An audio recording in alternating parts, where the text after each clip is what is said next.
ہاں صاحب، اس تعلق میں جنت یا دوزخ کے معاملے کے لحاظ سے ایسے معصوم بچے جن کو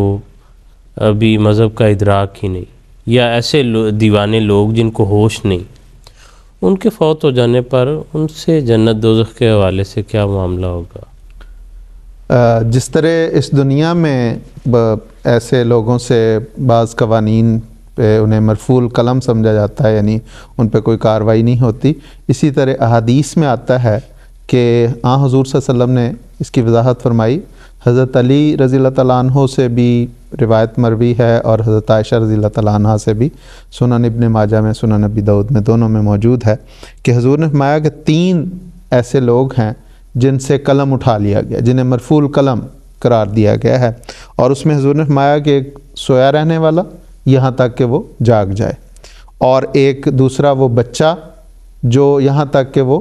بالغ ہو جائے، احتلام کی عمر کو پہنچ جائے، اور تیسرا وہ مجنون جو جنون زدہ ہے، فاتر العقل ہے، یہاں تک کہ وہ اسے عقل آ جائے۔ اس وقت تک ان تینوں پر کوئی الزام نہیں، اگر ان سے کوئی غلطی سرزد ہوتی ہے تو وہ مورد الزام نہیں ہیں، ان سے پکڑ نہیں ہوتی، یعنی جن کا دماغی توازن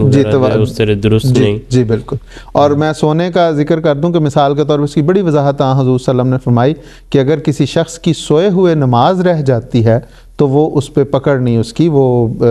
سزاوار نہیں ہے اس کا، بلکہ حضور نے فرمایا کہ جب اس کو جاگ آ جائے تو اس وقت وہ نماز پڑھ لے تو اس کی نماز ہو گئی۔ تو اسی طرح بچہ جو ہے، جو اگر وہ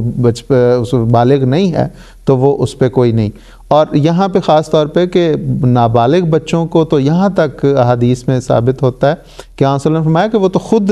والدین کے بھی جنت میں داخل ہونے کے باعث ہوں گے۔ حضور نے فرمایا کہ جس کے 3 بچے بالغ ہونے سے پہلے فوت ہو جائیں، اللہ تعالیٰ انہیں تو جنت میں داخل کر چکا ہوتا ہے ان بچوں کو، تو ان سے مزید رحمت یہ کرتا ہے کہ ان کے والدین کو بھی ان کی وجہ سے جنت میں داخل کر دیتا ہے۔ تو یہ چیزیں جو ہیں وہ بتاتی ہیں کہ ایسے لوگ جن دماغی طور پہ معذور ہوں اور بچے، ان پہ کوئی پکڑ نہیں۔ جزاکم اللہ خیر، بہت شکریہ۔